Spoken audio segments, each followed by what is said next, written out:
I was halfway through zipping up my coat when my phone buzzed on the kitchen counter. I almost ignored it. Sunday brunch at my sister's house was one of those obligations you survived, not enjoyed.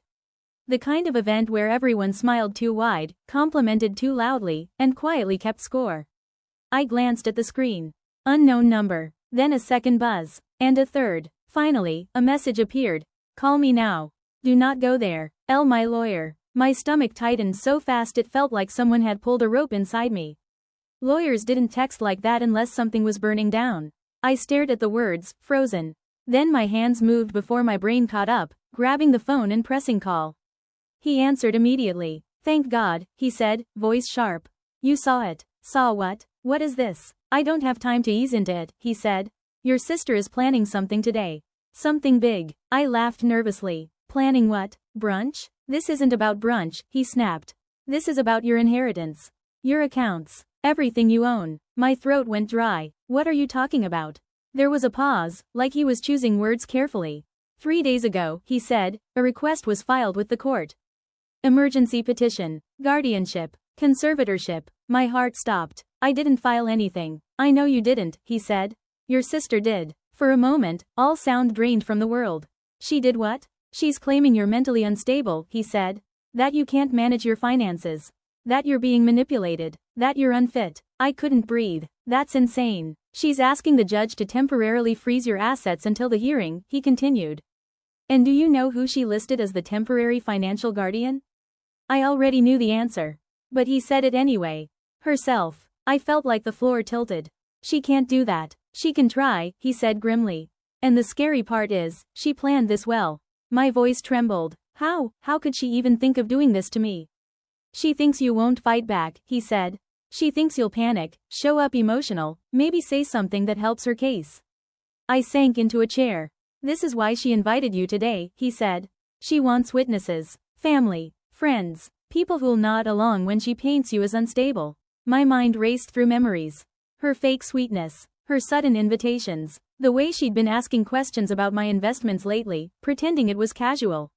Oh, you still have that trust fund set up? Do you manage everything yourself? Must be stressful. It wasn't casual. It was scouting. I whispered, oh my God. I'm not done, my lawyer said. My pulse jumped. There's more? Yes, he said. Your sister isn't acting alone. I squeezed the phone harder. She hired someone, he continued. A private firm. They've been digging into your life. Trying to find anything they can twist into instability. My skin turned cold. And today, he said, she planned to push you. Push me how? He exhaled. They arranged for papers to be served. My chest tightened. At brunch? At brunch, he confirmed. Right when everyone is watching. Right when she can look like the concerned sister. My mouth went numb. I pictured it. A server walking in with legal documents. My sister gasping dramatically. My mother clutching her chest. My father shaking his head like he always did when disappointed. Everyone staring at me like I'd become a problem to solve. She wants to humiliate you into surrender, my lawyer said. If you react emotionally, she wins. I swallowed hard. What do I do? There was a pause. Then his voice dropped lower, calmer. You do not go there. I blinked. I can't just hide. This isn't hiding, he said. This is strategy. My fingers trembled. She thinks she has control. Let her believe it, for a few more hours. Why? Because, he said, I have something she doesn't know. I held my breath. The judge denied her emergency freeze this morning. I froze. What? She doesn't know yet, he said. The petition didn't hold. Not without evidence. Not without you present. My chest released slightly. But she'll try again, he warned. And she'll escalate. I whispered, so she can't take anything right now? Not today, he said. But she can still make your life hell if she controls the narrative. My jaw tightened. For the first time, fear began to change shape. Into anger. What do we do? His tone sharpened. We flip it. I sat upright. Flip it how? We let her walk into her own trap, he said. But we do it clean. Legal. Silent. I blinked. What trap? He hesitated. Did you ever tell your sister about the silent partner clause? My heart skipped. I hadn't told anyone about that. The clause in my portfolio agreements. The one that kept certain investors anonymous. The one that gave me leverage. No, I said slowly. She doesn't know. Good, he replied, because she just made her first fatal mistake. I swallowed. And suddenly, brunch didn't feel like an obligation anymore. It felt like a battlefield. I whispered, tell me what to do. His voice was calm now. You're going to stay home, he said. And you're going to let me handle the next move. I stared out the window. The world looked the same. But everything had shifted. My sister thought she was about to steal everything from me. She thought I was walking into her trap. She had no idea. The trap was closing around her instead. I didn't go. That alone felt unnatural. For most of my life, I'd been trained to show up no matter what. Show up when my sister demanded it. Show up when my parents expected it. Show up even when my stomach twisted with dread. But this time, I stayed home. I sat at my kitchen table with a cup of coffee that had gone cold 10 minutes ago, staring at my phone like it might explode. The silence felt like standing on the edge of a cliff. My lawyer had told me to wait. To do nothing. To let her believe she was winning. And somehow, that was harder than fighting. At exactly 11:07 a.m., my phone buzzed. A text from my sister. Where are you? Everyone's here. Another followed immediately. Don't do this. Mom is upset. Then, are you seriously bailing? I stared at the messages, my pulse steady now. Because I could finally see what she was doing. She wasn't worried. She was angry that her stage was empty. I didn't respond. At 11:14, my mother called. I let it ring. At 11:15, my father called. I let it ring too. At 11:16, my lawyer. I answered instantly. Good, he said. You stayed put. What's happening? He exhaled sharply. She's spiraling. My stomach tightened. You mean, she just learned the emergency freeze was denied, he said. I blinked. How? She called the clerk herself, he replied. She couldn't wait. I almost laughed, but it came out as a breath. She's panicking? Not yet, he said. She's furious. Panicking comes next. I leaned forward. Okay, what now? Now, he said, we move. My entire body stiffened. Move how? I need you to understand what she actually tried to do, he said. Because it wasn't just control. It was theft. My throat went dry. The conservatorship petition was step 1, he continued. Step 2 was accessing your accounts through temporary authority. And step 3? His voice sharpened. She planned to transfer controlling shares from your investment holding into a new trust. My breath caught. A trust? Under her name? Under hers, he confirmed. With your parents listed as supporting parties. The room felt suddenly smaller. They were in on it? I don't know how aware they were, he said carefully. But they signed documents. My chest burned. They signed, without even asking me? Your sister framed it as concern, he said. She told them you were being manipulated by outsiders. That you were unstable. That she needed to protect the family assets. I squeezed my eyes shut. It wasn't about protecting anything. It was about taking. I whispered, she's insane. She's desperate, my lawyer corrected. There was a difference. Insane was unpredictable. Desperate was dangerous. I opened my eyes again. What happens at brunch now? He paused. She's trying to salvage the narrative. How? She told everyone you had a breakdown, he said. That you're refusing help. My jaw clenched. Of course. If I didn't show up, she'd invent why. But then his voice changed. And that's when she made her second fatal mistake. My pulse jumped. What did she do? She served papers anyway. I froze. She served papers? Yes, he said. In front of everyone. My stomach lurched. She made a spectacle even though I wasn't there. And she got witnesses, he continued. Your parents. Family friends. People she wants on record. I felt sick. So she's building her case. She thinks she is, he replied. I gripped the edge of the table. But she's not. Silence. Then I whispered, tell me. My lawyer's tone turned almost cold. Because the documents she served included something she legally should never have referenced. My heart thudded. What? She included the name of your silent partner entity. My blood went ice cold. That's confidential. Exactly, he said, and that confidentiality is protected by contract. Breaching it triggers an automatic review. My lips parted slightly. Review by who? He let the question hang for a moment. Then, by the compliance board of the firm holding your largest private capital stake. I sat motionless. My sister didn't just attack me. She stepped into corporate fire. She thought it was just money, he said.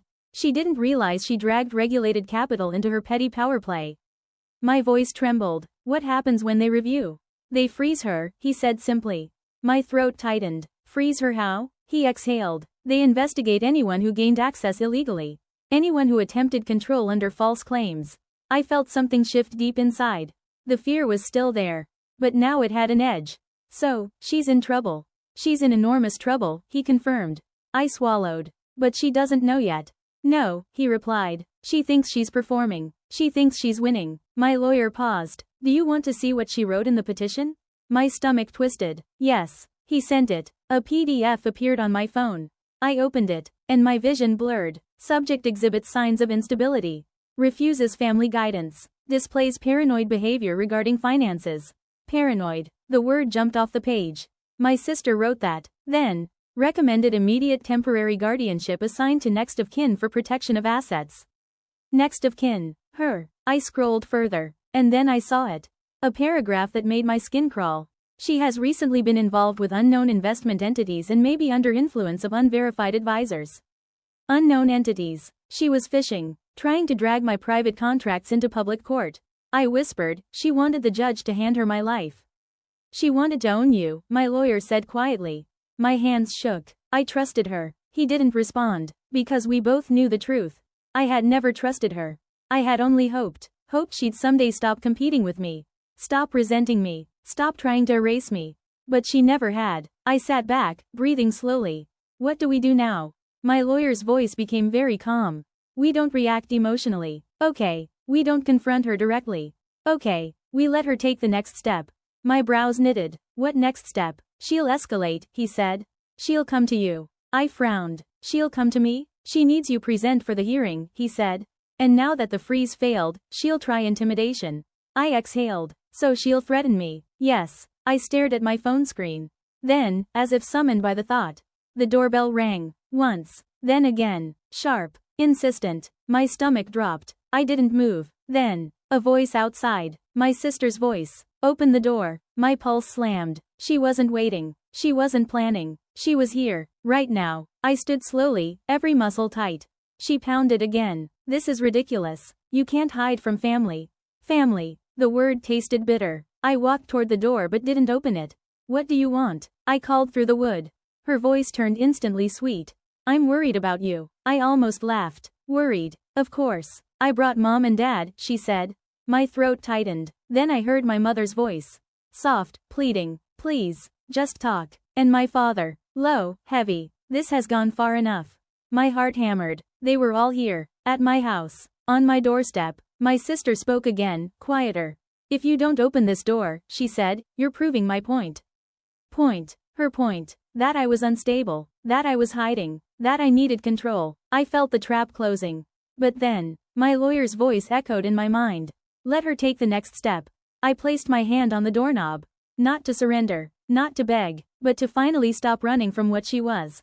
I turned it. The door opened. My sister stood there first, eyes bright with false concern. My parents behind her, and in her hand, a thick envelope. Legal. Official. She smiled. I knew you'd come around. And then she leaned closer. So, she whispered, are you ready to admit you've lost control? I stared at her, and for the first time in my life, I didn't flinch. I smiled calmly, and said, no, I'm ready to let you lose yours. Her smile froze. Her expression didn't change immediately. It was almost like her brain refused to accept what she'd heard. Then she laughed. A short, sharp laugh meant to sound confident. You always do that, she said. You pretend you're calm. You pretend you're above it. But you're standing here alone, hiding in your house, while the rest of us are trying to help. My mother stepped forward, eyes glossy. Please, she whispered, just listen. We don't want this to turn into something bigger. Something bigger. It already was. My father's jaw was tight, his voice controlled in that way it always became when he was embarrassed. This ends today, he said. You're going to cooperate. My sister lifted the envelope slightly. The hearing is soon, she said softly. And if you don't show up willingly, the court will decide for you. She said it like mercy. Like she was offering me an easy way out. I looked at the envelope in her hand. Then at her face. Then at my parents. And I realized something with absolute clarity. They weren't here because they cared. They were here because they were afraid of what would happen if they lost control. I exhaled slowly. You brought legal papers to my house, I said. In front of mom and dad. My sister shrugged. You weren't answering calls. And you thought humiliating me would make me comply? It's not humiliation, she snapped. It's reality. Reality. She had no idea. I stepped back slightly and opened the door wider. Come in, I said. My mother blinked. What? My sister's eyes narrowed suspiciously. I said come in, I repeated calmly. Since you're already here, let's talk properly. For a moment, she hesitated. Then she walked in first, like she owned the place. My parents followed. I closed the door behind them. The air inside felt heavier instantly. My sister turned, crossing her arms. Well, I walked past them, toward my kitchen table. And I picked up my phone. My sister tilted her head. What are you doing? I pressed one button. Speaker. My lawyer answered immediately. Are they inside? He asked. My sister's face tightened. My father's brows pulled together. I said clearly, yes. All three. Silence. Then my lawyer spoke, calm and sharp. Good. Because what I'm about to say, they need to hear. My mother's lips parted. My sister's voice rose. What is this? You called your lawyer? I did, I said. My lawyer continued. Your sister served documents today that included confidential investment entity information protected by contract. My father stiffened. My mother looked confused. My sister scoffed. So? It's public court paperwork. My lawyer's voice turned cold. No, it isn't, so. That breach triggered an automatic compliance audit. My sister's smile twitched. What are you talking about? My lawyer didn't slow. The firm holding the silent partnership stake has launched an investigation. Funds connected to Mitchell Tech Solutions are now temporarily frozen. My sister's face lost color. What? My father stepped forward, startled. Frozen? Why would? My lawyer cut in. Because someone attempted to seize controlling shares under false mental fitness claims. My mother's hand flew to her mouth. My sister's voice cracked slightly. That's not what It is exactly what you filed, my lawyer said. And now, the corporate board has flagged it as potential fraud. Fraud. That word landed like a gunshot. My sister stared at the phone like it was venomous. No, she whispered. No, that's impossible. My lawyer continued. The hearing will no longer be about guardianship. My sister swallowed hard. It will be about motive. My father's face changed. Not anger. Fear. What motive? He demanded. My lawyer's voice was deadly calm. To steal. My mother gasped softly. My sister's head snapped toward me. You did this. I blinked. No, I said quietly. You did. Her breathing became shallow. I was protecting the family. You were protecting yourself, I corrected. Her eyes flashed. You think you're so smart? You think you're better than us? My father's voice exploded. Enough. He turned on her. What did you do? My sister froze. My mother whispered, trembling. You said it was just paperwork. My sister's voice rose hysterically. It was supposed to work. There, the truth spilled out. It was supposed to work. My lawyer spoke again. And because it was filed publicly, the firm has full legal grounds to withdraw the $3.2 million silent stake effective immediately. My sister's eyes widened in horror. No, no, no, no. My lawyer didn't stop. Your startup will lose its primary backing within 48 hours. My father's face went pale. My mother sat down hard in the nearest chair. My sister swayed slightly. It can't, she whispered. It can't. That money, that's everything. Exactly. That was why she did it. She lunged toward me suddenly. Fix it. Her voice broke. Call them. Tell them it was a misunderstanding. Tell them I didn't mean it. I stared at her. You spent $12,000 trying to prove I was nobody. She flinched. You told the court I was unstable. Her lips trembled. You wanted control of my life. Her eyes filled with panic. And now, I said softly, you want me to save yours? My sister's knees nearly buckled. My mother whispered, crying, please, please, just help her. I looked at my mother. And for a moment, my chest tightened. Because once, a part of me would have. Once, I would have sacrificed myself to keep peace. But peace was always just my silence. I turned back to my sister. You made your choice, I said calmly. She shook her head violently. You don't understand. If this collapses. If it collapses, I interrupted gently, it collapses because it was built on lies. Her face twisted. You're cruel. I smiled. No, I said. I'm free. My father's voice came out low. What happens now? My lawyer answered through the speaker. The court hearing will proceed. But the conservatorship petition will be dismissed.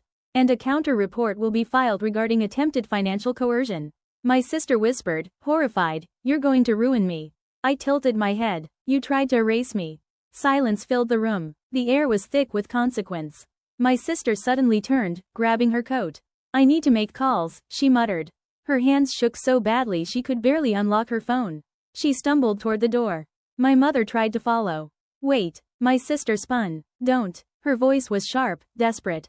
Then she was gone. The door slammed. The house fell silent. My mother sobbed quietly. My father stood rigid, staring at the floor like the foundation of his world had cracked.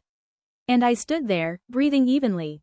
For the first time in my life, I wasn't the one begging. My lawyer spoke softly now. You did well. Do not contact her. Let the process happen. I nodded, though he couldn't see. I will. The call ended. My mother looked up at me through tears. How did this happen? I didn't answer immediately. Then I said quietly, it happened because she never believed I deserved anything. My father's voice was rough. We didn't know. I looked at him. You signed the papers. He flinched. I trusted her. And I trusted you, I replied. That hurt more. He opened his mouth, closed it. There was nothing left to say. My mother whispered, what do you want now? I exhaled. I want peace. I walked to the door, opened it gently. I think you should go.